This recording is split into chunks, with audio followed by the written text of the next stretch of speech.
Nyosha mkono kwenye bahasha yako hiyo, nikutamkie baraka mahali hapa.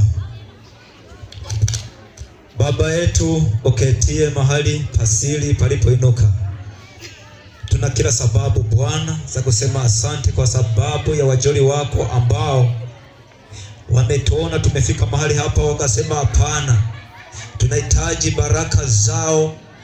Nasi Bwana tuko mahali hapa kama neno lako linavyosema kwenye kitabu cha Misali 15 mstari wa 3, kwamba jicho lako linaona kila mahali.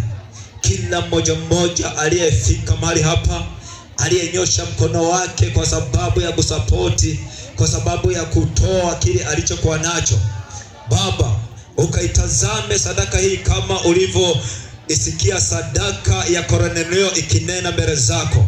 Nawe ulitupa ahadi ya kusema utabariki kazi za mikono yao. Baba, wale ambao wana biashara, wana vitega uchumi, wengine wamekosa kazi, wamesoma lakini hawana kazi, Baba kupitia sadaka hii kawakumbuke. Kuna wengine vipawa vyao vimefungwa, Bwana Yesu kupitia sadaka hii vipawa vyao vikafunguliwe.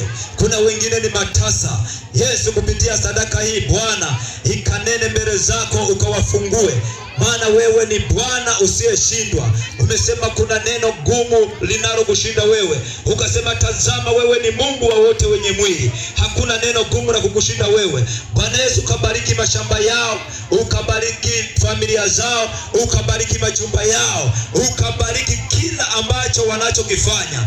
Roho Mtakatifu kawatamie. Ninavunja kila makelele ambayo yanaingia ndani yao, kila roho ya chuma urete, kila nguvu za giza zinazosababisha maisha yao yasiendelee.